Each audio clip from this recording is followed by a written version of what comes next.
नमस्कार, आप देख रहे हैं सूचना दर्पण न्यूज। हमारा उद्देश्य है आपको नई नई प्रतिभाओं व राजकीय सेवा में अपना योगदान देने वाली हस्तियों से रूबरू करवाना।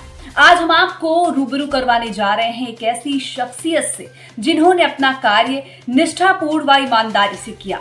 अपने कार्यकाल में इन्होंने कहां सेवाएं दी, किस प्रकार रहा इनका जीवन और जीवन का परिचय, आइए सुनते हैं। नमस्कार, आप देख रहे हैं सूचना दर्पण न्यूज़ का खास प्रोग्राम खास मुलाकात। आज हमारे साथ अगर बात करें अध्यापक श्रीमान सेवानिवृत्त श्रीमान बलदेव सिंह जी ढिल्लो हमारे साथ मौजूद हैं आज खास मुलाकात की कड़ी में। तो इन्होंने जो राजकीय सेवा में जिस प्रकार अध्यापन के क्षेत्र में जो उत्कृष्ट कार्य किए, किस प्रकार युवाओं को शिक्षा की तरफ आकर्षण करने का प्रयास किया, तो आज इनसे जानेंगे इनके जीवन के परिचय के बारे में। तो सबसे पहले तो सर हमारे चैनल में स्वागत है आपका। हाँ जी, सूचना दर्पण वालों का स्वागत जी।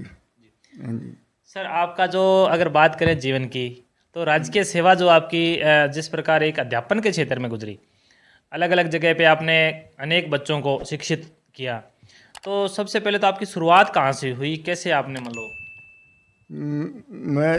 मेरी ड्यूटी सबसे पहले 59 LNP में लगी। वहाँ एक साल भर रहा जी। एक साल के बाद फिर मेरी ड्यूटी 49 में लगी। 49 में 4-5 साल मैंने पढ़ाया। 4-5 साल पढ़ाने के बाद फिर मेरी ड्यूटी एक साल के लिए 82 LNP लगी। 82 LNP हम वहाँ पर मतलब स्कूल में जाने के साधन नहीं थे। हम एक बस जाती थी, बस में जाते और वहाँ पर ठहरते थे, और कई बार हमें रास्ते में पैदल चलकर भी कई किलोमीटर 82 LNP में जाना पड़ता था। वो संघर्षपूर्ण हाँ, संघर्षपूर्ण पूरा जीवन था जी। फिर बाद में एक साल वहाँ रहे। वहाँ से फिर हम 36 आरबी में हम आए। 36 आरबी स्कूल में, यहाँ पर हमने 15 साल तक बच्चों को पढ़ाया। और जितने भी गांव के बच्चे पढ़ते थे, सभी कास्ट के बच्चे हमारे पास आते थे। पहले ऐसा नहीं था। प्राइवेट स्कूलों में बहुत कम लोग जाते थे। आजकल जो गरीब लोग हैं वो सिर्फ सरकारी स्कूलों में जाते हैं। जो अच्छे लोग हैं, जो वो मतलब कुछ पैसे वाले लोग हैं, जिसको अमीर मान लो, वो जाते हैं प्राइवेट स्कूलों में ज़्यादा जाते हैं। सर, अगर आपके अनुभव के अनुसार देखा जाए तो जैसे सरकारी स्कूलों में और प्राइवेट स्कूलों में आप मैंने बात करें तो कहीं ना कहीं जैसे आपने बताया कि जो कुछ बच्चे जैसे गरीब तबके के लोग हैं वो वही जाते हैं मतलब गवर्नमेंट स्कूल में, बाकी के जो बच्चे हैं वो प्राइवेट स्कूल में जाते हैं। तो ये क्या मतलब शिक्षा में कोई बदलाव है या दिखावटीपन करने का लोग प्रयास ज़्यादा करते हैं? ये मेरा अपना विचार है। ये मुझे तो दिखावटीपन सा लग रहा है, क्योंकि जितने भी हम पहले सरकारी नौकरियों पर लगे हुए हैं, वो अपने गांव के स्कूल से, सरकारी स्कूलों से निकलकर हमने जितनी भी नौकरियां प्राप्त की हैं, वो उस समय प्राइवेट लोग कम नौकरियों पर थे। जितने भी गांवों में स्कूल, सरकारी स्कूल थे, वो ज़्यादातर नौकरी पर लगे हुए हैं। आज तक भी जो गरीब लोगों के बच्चे अभी भी वो सरकारी स्कूल में गांव में जाते हैं, और जो मतलब जिनके पास कुछ पूंजी या पैसा है, वो अपने बच्चों को प्राइवेट स्कूल में भेजते हैं। लेकिन मैं देखता हूँ कि ज़्यादातर जो भी अध्यापक हैं वो सरकारी स्कूलों में अच्छे अध्यापक हैं। वो पूरा कोर्स कर अपनी डिग्री लेकर आते हैं, इसलिए वे सरकारी स्कूलों में बहुत अच्छा पढ़ाते हैं। आज भी ज़्यादातर बच्चे सरकारी नौकरी में सरकारी स्कूलों को भी जा रहे हैं। बिल्कुल। हाँ जी। तो सर, जैसे आपने इतने मतलब 83 के अंदर आपने ज्वाइनिंग की, उससे पहले में आपने पढ़ाई भी की है अपने क्षेत्र में, तो कैसे परिवार का सहयोग रहा, किस पर, क्योंकि पहले तो ज़्यादा खेती पे फोकस हुआ करता था, लेकिन आपको पढ़ाई का मौका कैसे मिला? हाँ जी, सन 1983 में मैं अध्यापक की नौकरी पर लगा। इससे पहले हम ये अपने राजकीय प्राथमिक विद्यालय 36 आरबी से अपने स्कूल हायर सेकेंडरी स्कूल तामकोट पढ़ने जाते थे। वहाँ पर मैंने 6 क्लास में एडमिशन लिया और यहाँ पर इतना मतलब बड़ा मुश्किल था और यहाँ पर पैदल हम जाते थे 12-13 मुरब्बे समझ लो 3-3.5 किलोमीटर पैदल जाते थे और दोपहर पैदल गर्मी में वापस आते थे। इतना मतलब बहुत कठिन काम था। साइकिल होता था, कभी किसी के पास ही साइकिल होता था, नहीं तो ज़्यादातर पैदल ही चलते थे। मतलब जो आज आपका स्वास्थ्य का राज है वो पैदल चल चल के, आज इतनी आपकी एज होगी लेकिन फिर भी स्वास्थ्य बिल्कुल हाँ जी, हाँ जी। आज शुरू से मैं पैदल चलता हूँ। आज खेत में भी जाता हूँ तो पैदल चल कर जाता हूँ। जैसे आजकल लड़के मोटरसाइकिलों पर जाते हैं, खेत में भी मोटरसाइकिल पर जाते हैं, लेकिन मैं पैदल जाता हूँ। पैदल से मतलब शरीर स्वास्थ्य हेल्दी बना रहता है। हाँ जी। तो सर अगर बात करें, आपने अध्यापन के क्षेत्र में काफ़ी उत्कृष्ट कार्य किए, आपके सामने ऐसा कोई उदाहरण है कि आपकी शिक्षा से या आपके मोटिवेशन से कोई बच्चे आज मतलब बढ़िया कामयाब हुए? हाँ जी, है जी। मतलब सरकारी स्कूल में हमारे 3 लड़कियाँ हैं, वो लगी हुई हैं। एक तो मतलब सरकारी स्कूल में टीचर है जी, और एक अभी 50 में बैंक में कर रही है। ये लड़की भी हमारे पास पहली से लेकर 5वीं तक ये अपने सरकारी स्कूल राजकीय प्राथमिक स्कूल 36 में पढ़ी हुई है।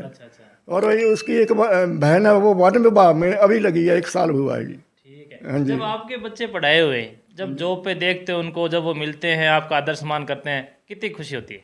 बहुत खुशी तो होनी चाहिए जी। खुशी हमें भी होती है और परिवार को होती है और सारे गांव को खुशी होती है। और जितने भी जानने वाले नज़दीक के गांव उनमें भी खुशी होती है जी, सभी में खुशी होती है। खुशी तो होनी चाहिए जी। बिल्कुल बिल्कुल। तो हमारे साथ इनकी बच्ची है, इनसे भी बात करेंगे। गुड़िया, क्या नाम आपका? मनदीप कौर। मनदीप कौर जी, जैसे आपके पिताजी ने अध्यापन के क्षेत्र में लोगों को शिक्षित किया है, क्या कहना चाहोगे अपने पिताजी के बारे में? हमें बहुत गर्व महसूस होता है कि हमारे पापा टीचर थे जिन्होंने इतने बच्चों को शिक्षा दी और वो आज जॉब भी प्राप्त कर रहे हैं, तो हमें गर्व महसूस होता है। बिल्कुल, क्योंकि गर्व तो होना ही चाहिए। आज आप भी एक, जो आपके अंदर जो ये सद्गुण है, वो भी एक पिताजी की देन है। तो अगर बात करें पिताजी का, कभी ऐसा कुछ याद है कि कभी डांटा फटकारा हो आपको पढ़ाई के लिए और ऐसा कुछ? नहीं, हमें पापा कुछ नहीं कहते। मतलब ऐसे मोटिवेट करते हैं भी पढ़ो, पर ऐसे कुछ डांटते तो नहीं है। स्कूल में भी बच्चों से बड़ा प्रेम से रहते थे और हमें भी कुछ नहीं कहते। जब आप यहाँ से निकलते हो पढ़ने के लिए या कहीं जाते हो या रिश्तेदारी में जाते हो, लोग कहते हैं भी आपके पिताजी मतलब एक अध्यापन है, तो कैसा गर्व महसूस होता है कि इनके पढ़ाए बच्चे भी आज मतलब जॉब में हैं? बहुत गर्व महसूस होता है हमें। जब पूछते हैं आपके पापा क्या करते हैं, तो हम बड़े गर्व से कहते हैं हमारे पापा गवर्नमेंट टीचर थे। और सारे सर्कल में, फ्रेंड सर्कल में भी पूछते थे तो भी हमें बहुत गर्व महसूस होता था। तो अभी आप कौन सी क्लास में पढ़े? मेरी डिग्री होगी M.Com B.Com। अब मैं बैंक की कोर्स कर रही हूँ, बैंक की जॉब के लिए। यानी कि बैंकिंग जॉब सेक्टर को चुना आपने। तो बैंकों में तो हमने देखा काफ़ी मतलब, क्योंकि कई मतलब प्रेशराइज रहता है, कहीं ना कहीं काम का बोझ रहता है, लेकिन अध्यापन के क्षेत्र में जैसे अगर बात करें तो थोड़ा सा रिलैक्स रहता है। तो आपने बैंकिंग लाइन को ही क्यों चुना? सब ने आर्ट्स वगैरह को चुना था, मैंने कॉमर्स लाइन में जाना था और फिर मैंने बैंकिंग में ही अपना मन बना लिया। शांत स्वभाव है और बिल्कुल सबका काम बढ़िया ईमानदारी से। हाँ जी, ईमानदारी से करूँगी। जैसे आपके पिताजी ने ईमानदारी से काम किया, वैसे आप भी उनके हाँ जी, बिल्कुल ईमानदारी से काम करूँगी और मैं किसी से ईर्ष्या भावना तो किसी से नहीं, ईमानदारी से। वर्तमान में देखा गया है कि बच्चियां क्या है, अधिकतर कहीं ना कहीं किसी सुविधा के अभाव से या परिस्थितियों के कारण शिक्षा से पिछड़ जाती है, उनके लिए क्या कहना चाहोगे? परिस्थितियाँ तो ऐसी आती रहती हैं, पर उनको परिस्थितियों से लड़कर आगे बढ़ना चाहिए। बहुत लोगों को परिस्थितियों से लड़कर कामयाबी बहुत मिलती है।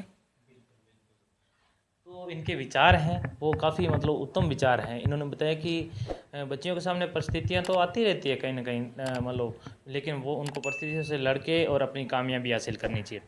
तो सर अपने बात करते हैं कि जैसे इस क्षेत्र के अंदर अगर बात करें तो नशे की प्रवृत्ति काफ़ी बढ़ती जा रही है। आपका अध्ययन से जुड़े रहे हों, बच्चों के भविष्य से आपने मतलब हमेशा उनका सुधारने का प्रयास किया है, क्या कहना चाहोगे यहाँ के युवाओं को? हाँ जी, पहले टाइम में नशा नहीं था, जहाँ पर बहुत कम नशा था। आजकल बहुत ज़्यादा प्रवृत्ति बढ़ रही है। गांवों में नशा चल रहा है, पास शहरों में भी नशा चल रहा है। बड़े बड़े गांवों में बच्चे नशे का सेवन कर रहे हैं। और ये एक चिट्टा बोलते हैं, वो इस प्रकार का नशा आया है, वो 10 साल में इन बच्चों को ख़त्म कर देता है। बहुत ही खतरनाक नशा है। इसलिए सभी को मिलकर इसके लिए अब कदम उठाने चाहिए और गांवों में भी गांवों में भी कमेटियों का गठन करना चाहिए, नशा मुक्त। हाँ जी, इन पर रोक लगानी चाहिए। यदि नशा ख़त्म होगा तभी तो बच्चे पढ़ सकेंगे, आगे देश का भविष्य बनेगा। नहीं तो नशे में बच्चे जितने भी गर्त में जा रहे हैं, इनको सभी समाज का, सबका अपना फ़र्ज बनता है कि नशे को अपने किसी न किसी तरह ख़त्म करने में सहयोग करें। हाँ जी सर, आपकी ड्यूटी मतलब जिस प्रकार अगर बात करें राज्य की सेवा में काफ़ी स्थानों पे रही, पीछे घर परिवार मैडम ने संभाला और आज बच्चे भी बढ़िया शिक्षित हैं। क्या कहना चाहोगे अपने परिवार के लिए? हाँ जी, मेरा परिवार बहुत बढ़िया परिवार है। बच्चे पढ़ रहे हैं और खूब मेहनत कर रहे हैं। और जो भी किसी प्रकार की वैकेंसी निकलती है, जो अपना मतलब उसका पेपर देते हैं। हाँ, भगवान ने चाहे तो कामयाब हो जाएंगे। ठीक है ना जी, मेहनत खूब कर रहे हैं। मेहनत का फल तो अच्छा ही होता है, फल तो मिलेगा ही मिलेगा जी। हाँ जी सर, अगर बात करें रिटायरमेंट के बाद में, हमने देखा है अधिकतर कर्मचारी क्या है, या तो राजनीति को या व्यवसाय को चुनते हैं। आपने अपने भविष्य को आगे मतलब किस प्रकार डालने का प्रयास किया? हाँ जी, राजनीति में चुनते हैं। हम भी थोड़ा थोड़ा राजनीति में हिस्सा लेते हैं जी। पर हमारे पास खेती करने के लिए ज़मीन है। हम अपना खेती का धंधा करते हैं, खेत में जाकर मतलब काम करवाते हैं और थोड़ा बहुत जितना हो हम भी करते हैं। इसलिए हमने खेती को चुना। नहीं, आपने बताया कि राजनीति में थोड़ा थोड़ा भाग लेते हैं। अब की बार सरपंच के चुनाव नज़दीक आ रहे हैं, अगर गांव की जनता कहे कि हम गुरुजी को सरपंच बनाया जाए तो क्या विचार रहेगा आपका?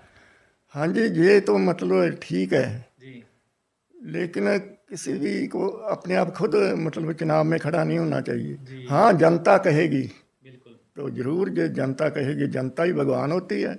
हाँ जी, जनता कही तो ठीक है, बिल्कुल। जनता जनार्दन। हाँ, जनता जनार्दन है, जनता ही सब कुछ है जी, तो जनता का मान सम्मान रखोगे? अगर जनता ने कह दिया कि अब की बार सर को बनाना है सरपंच, तो मतलब आप पीछे नहीं हटोगे? हाँ बिल्कुल जी, मान सम्मान जरूर रखेंगे। जी, सभी इकट्ठे हो गए, मतलब होता है कोई भी काम, अकेला आदमी तो कोई कर नहीं सकता।